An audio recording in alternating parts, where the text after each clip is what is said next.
सबसे पहले आप लोगों के लिए एक नया अभिवादन है जिसे हम पहले से बोल रहे हैं। जय मूल निवासी। जय मूल निवासी। और जय भीम, जय भारत, जय संविधान तो है ही है। सबसे पहले हमको ये सोचना है कि मूल निवासी शब्द को आज हमें जोर देने की जरूरत क्यों पड़ी।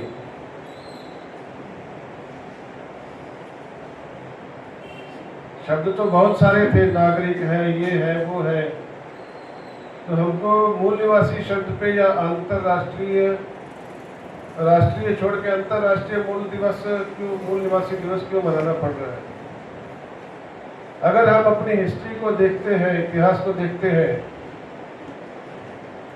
तो भारत पर बहुत सारे विदेशी लोगों ने आक्रमण किया। कुछ तो आपको याद भी नहीं होगा कि कितने पुराने थे, और पुराने से पुराने हिस्ट्री मिलती है कि आर्य लोगों का भारत पर आक्रमण, आर्यों ने आक्रमण किया, यहाँ के लोगों को हराया, इतना इतिहास में मिलता है। उसके बाद में उनका इतिहास गायब है। उसके बाद मुगल और समय समय पर लुटेरे जो है वो भारत पर आक्रमण करते रहे। फिर अंग्रेज आए, मुगल आए, चले गए वापस, अंग्रेज आए, चले गए वापस। संघर्ष के समय डॉक्टर बाबा साहेब अम्बेडकर जब संघर्ष कर रहे थे तो वो अक्सर विदेश में बसे हुए लोगों से पूछते थे कि ये सवाल पूछो आप कांग्रेस और जो भी उस समय जो सत्ता में लड़ रही थी, कि आप लोग भारत की आज़ादी के लिए लड़ रहे हो कि देश की आज़ादी के लिए लड़ रहे हो कि देशवासियों की आज़ादी के लिए लड़ रहे हो। कांग्रेस को ये सवाल पूछने के लिए कहते थे वो अपने भाषणों में, अपने लेखनों में। तो सवाल दोनों महत्वपूर्ण है। हमको आज तक सिखाया गया है कि 1947 में देश आज़ाद हो गया। तो पहले प्रश्न का तो जवाब मिल गया कि चलो कांग्रेस के नाम से ही सही। लेकिन लड़ाई तो बहुत सारे लोगों ने लड़ी थी, फांसी पर चढ़े, वो कांग्रेस के लोग नहीं थे। उनको कांग्रेस पे नहीं अपनाया। जिन्होंने छाती में गोलियां खाई है, फांसी पे चढ़े हैं, वो कांग्रेस ही नहीं थे।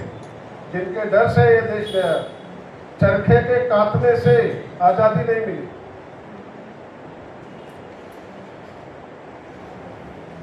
आजादी लेने के लिए या अपने हक लड़ने के लिए उस समय 3 प्रकार की जंग चलती थी।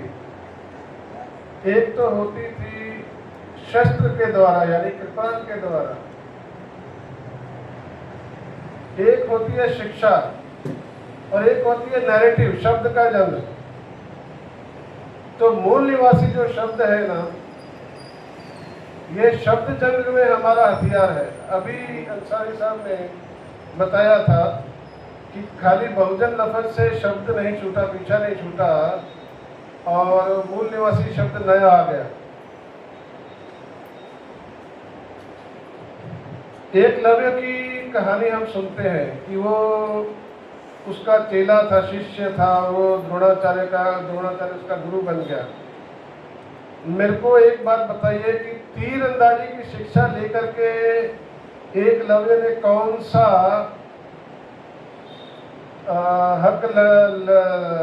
हल चलाना था, या फिर उसने क्या शिक्षा प्राप्त करनी थी।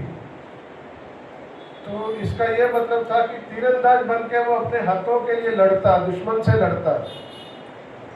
तो दुश्मन से तगड़ा तीरंदाज था। उस समय उसको उसकी शिक्षा या उसका जो प्रभाव था उसको वंचित करने के लिए उसका अंगूठा काट दिया गया, ताकि वो बाद में तीरंदाजी नहीं कर सके। अभी जब मैं आया तो हमारे भाई ने कविता पढ़ी है कि उंगली काट दी, उस उंगली पे एक निशान था, उस समय एकलव्य के समय हक के लिए लड़ना था तो तीर अंदाजी और तलवार की जरूरत थी, कृपाण की जरूरत थी। समय बदला हक अधिकार लेने के लिए, अधिकार बदले। इस समय हमारा हक अधिकार जो था, लड़ने की जो लड़ाई थी, वो है वोट की लड़ाई। तो उंगली जो कटी, यानी वो ये प्रतीक है कि आपका वोट जो है, वोट देने वाला उंगली जो हमने काट दिया, वो आपकी उंगली कट चुकी है। तो मैं इस चीज को सामूहिक रूप से छोटी सी कहानी में आपको बताऊंगा ताकि बात सारी की सारी समझ में आ जाए। मूल निवासी और SC ST OBC माइनॉरिटी और विदेशी अभी कौन है जो हमारे ऊपर राज कर रहे हैं? हम ब्राह्मण नहीं बोलते, ब्राह्मणवाद बोलते हैं। किसी भी एक जाति को पूरा का पूरा दोष कोई नहीं देना चाहता, लेकिन जहां से भी ऊंच नीच की भेदभाव का क्रम, सोच का क्रम चालू होता है, वहीं से ही गैर सामाजिक, गैर बराबरी की व्यवस्था चालू हो जाती है। यानी आपके हक किसी के छीने जा रहे हैं और किसी को एक्स्ट्रा हक मिल रहे हैं। तो समझने के लिए मैं आपको एक तरीके से बताऊंगा। मूल निवासी जो शब्द है, ये सबका सामूहिक शब्द है, इकट्ठा शब्द है, क्योंकि ये देश के मूल निवासियों को रिप्रेजेंट करता है। और मूल निवासियों को अगर रिप्रेजेंट करता है तो फिर ये किसी का अगेंस्ट भी जाता है, जो विदेशी है, जो बाहरी है। 21 मई 2001 को टाइम्स ऑफ इंडिया में एक रिपोर्ट प्रकाशित हुई। अंसारी सर, आपने ईरानियों के बारे में बताया, पगड़ी का, काली पगड़ी का इशारा करके। उसमें DNA के आधार पर यह प्रमाणित हुआ है कि भारत के ब्राह्मणों का जो DNA है वो यूरेशियन, विदेशी यानी यहूदी DNA से मैच करता है। DNA से प्रमाणित हुआ है। ये अखबार की रिपोर्ट है, मेरा कोई अपना कहना नहीं है। एक गांव में 2 ब्राह्मण भाई बाहर से आकर बस गए। अब वो एक दूसरे से लड़ते हैं, झगड़ते हैं और गला पकड़ते हैं। तो लड़ते भी घर के अंदर नहीं है, गली में लड़ते, बाहर लड़ते, चौक में लड़ते हैं, पूरी दुनिया के सामने लड़ते हैं। लोगों में उत्सुकता होती है, दोनों भाइयों को हटाते, भाई तुम भाई भाई हो, क्यों लड़ते हो? तो वो एक दूसरे भाई की बुराई करके लोगों को, आपको पता है 2 जन की लड़ाई चल रही हो, तीसरा हटाने जाता तो कई बार वो तीसरे के गले में पड़ जाते पड़ते हैं। तो वो दोनों में से एक भाई दूसरे के गले में पड़ गया तो यकीनन फिर वो दूसरे की तरफ चला जाएगा। तो ऐसे करते करते गांव में धड़े निर्माण, आधा गांव उधर आधा उधर, और कुछ हमारी तरह जो न इधर न उधर सोच वाले। तो पंचायत का चुनाव आया, दोनों ने सरपंच के लिए नॉमिनेशन कर दिया, दोनों भाइयों। अब उत्सुकता तो थी, गांव में वोटिंग हुई, एक भाई सरपंच बन गया। अभी भी उनकी लड़ाई झगड़ा चालू है। 5 साल और गुजर गए, फिर पंचायत का चुनाव आया, फिर वोटिंग हुई, दूसरा भाई बन गया। अब सालों साल लड़ रहे हैं और सरपंच बन रहे दोनों भाई, और गांव वाले उनके धड़े में शामिल हैं।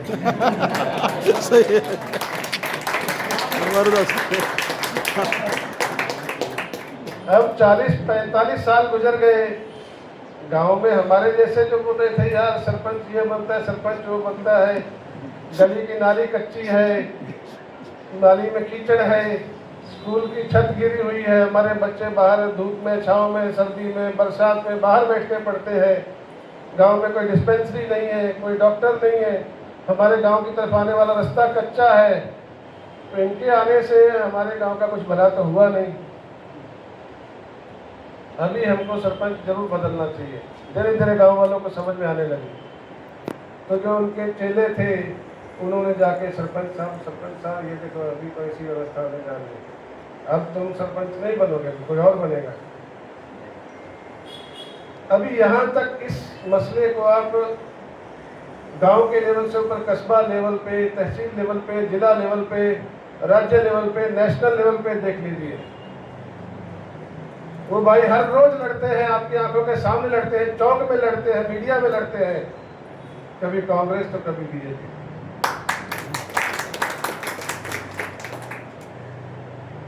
गांव वाले भाइयों की समझ में आ गया कि हम संख्या में 2 है,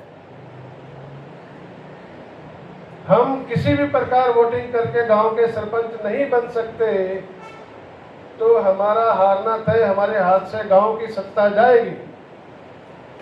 गांव की जाएगी तो जिला वालों तुम्हारी भी जाएगी, राज्य वालों तुम्हारी भी जाएगी, और नेशनल वालों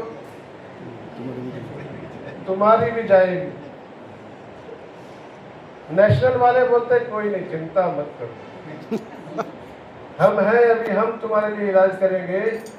गांव वालों को बोलो कोई भी लड़े, कैसे भी लड़े, कितने भी आदमी लड़े, कोई बात नहीं है, आप जीत जाओ, हमको चलेगा, टेंशन नहीं है। ईवीएम अभी अपना जो वोटिंग है वो बैलेट की बजाय हमने प्रबंध कर दिया है, ईवीएम से होगी। किससे होगी? ईवीएम से होगी। तो देखिए, तीर और तलवार संविधान के द्वारा आपसे दूर कर दिए गए। हमारे सिखों ने तो छोड़े नहीं, वो तो लड़ते रहे, बोलते हम तो कृपान रखेंगे, मेरे पास है। लेकिन बाकी लोगों से छूट गई। किससे? सभ्यता के नाम पर। शिक्षा आपको दी नहीं जा रही, टैक्स के ऊपर में 2% सेस लगता है, जिसको एजुकेशन सेस कहते हैं, जो बाद में किसी और मद में भी शिक्षा और स्वास्थ्य के मद में। अरे तो भाई जो 30% तुम 28% जीएसटी या ये वो ले रहे हो, वो टैक्स किसके लिए है? क्या सिर्फ तुम्हारी पेंशन और तुम्हारे लोगों की, मतलब सरकारी नौकरियों की नौकरी और तुम्हारी ऐश करने के लिए, तुम्हारे पुतले बनाने के लिए, क्या क्या करने के लिए? शिक्षा आपको दी नहीं जा रही। अब बचा था आपके हाथ में लड़ने का, अपने हक अधिकार लेने का हाथ, वो था आपकी उंगली। उंगली भाई ने कविता में काट दी, मैंने भाषण में काट दी है। हाँ जी। तो कहने का मतलब है, हम मूल निवासी शब्द को जब तक हमारा SC ST OBC भाई मूल निवासी इन सबको अपनी अपनी जातीयता त्याग करके, अपनी धार्मिकता को त्याग करके, अपना गांव है, एक गांव में सभी जाति के लोग, हमारे गांव के ऊपर में, गांव के अस्तित्व पर हमारे गांव में जल जंगल जमीन लूटी जा रही है, कोई और आके कब्जा कर रहा है, और हमको यहाँ पे सिर्फ मजदूर बनाया जा रहा है, वो भी बगैर हक वाला। इसके पहले हम देखते आए थे, आप कोर्ट तक जाते थे, सुप्रीम कोर्ट तक जा रहे थे, हाई कोर्ट तक जा रहे थे, आपके पास लड़ने के तरीके थे। अभी वहां पर भी न्याय देने के लिए वही ब्राह्मणवादी जज बैठ गए। अभी हमारे IAS IPS भी ब्राह्मणवादी बन चुके हैं। अभी आपको अगर आने वाले समय में अपना हक लेना है तो आपको एक तहसीलदार लेवल से ऊपर तक आदमी के पास जाने नहीं दिया जा रहा है। ऐसे कानून बनाए जा रहे हैं। अगर आप कॉन्ट्रैक्ट में आप खेती करोगे, आप आजकल कॉन्ट्रैक्ट में नौकरी कर रहे हो, तो उसी प्रकार जो खेती के मालिक हैं आने वाले समय में उनको कॉन्ट्रैक्ट में बांधा जा रहा है। हम जो बीज देंगे आप वही बोओगे, हम जो कहेंगे आप वही काम करोगे, जिसको हम चाहेंगे उसको फसल दोगे। तो आपको आपके गांव में ही गुलाम बनाया, आप अपने गुलाम, गांव में भी आज़ाद नहीं हो। अभी देश की आज़ादी की बात चल रही थी, मैं कह रहा गांव में, और गांव तो छोड़ो, आपको आपके घर में भी गुलाम बनाने के लिए, आपके घर में टेलीविजन है, आपकी जेब में मोबाइल है, आपको फ्री में अखबार घर में पहुंचाया जाता है। तो विषय जो है धर्मांतरित अल्पसंख्यकों तथा पिछड़ा वर्ग SC ST OBC के बीच बंधुत्व को बढ़ावा देने के लिए मूल निवासी पहचान प्रस्थापित करना एक महत्वपूर्ण समाधान है। जहाँ तक मैं जान रहा हूँ, समझ पा रहा हूँ, आपने अगर मेरी बात ध्यान से सुनी है तो समझ भी गए होंगे, क्योंकि जिस ढंग से आप खुश हुए, हंसे और तालियां मारी, आप बातचीत से आप दूर हटे नहीं। अभी हमें और भी वक्ताओं का भाषण सुनना है। उनके जो भाषण तो नहीं कहूँगा मैं, ये प्रबोधन है।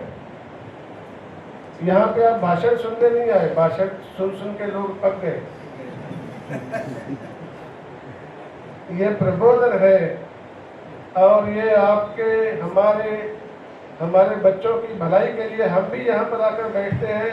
हमें दूसरे वक्ताओं को ध्यान से सुनना पड़ता है। एक तो जवाब देना होता है, बातचीत आगे चलानी होती है, और दूसरा हमको भी ज्ञान मिलता है उससे। तो ज्ञान के लिए विचार चर्चा कीजिए। चर्चा करने से, जैसे सुख बांटने से सुख बढ़ता है, दुख बांटने से दुख कम होता है, ज्ञान बांटने में और आपस में बैठकर विचार करने से हमारी समस्याएं दूर होने का रास्ता खुलता है। धन्यवाद।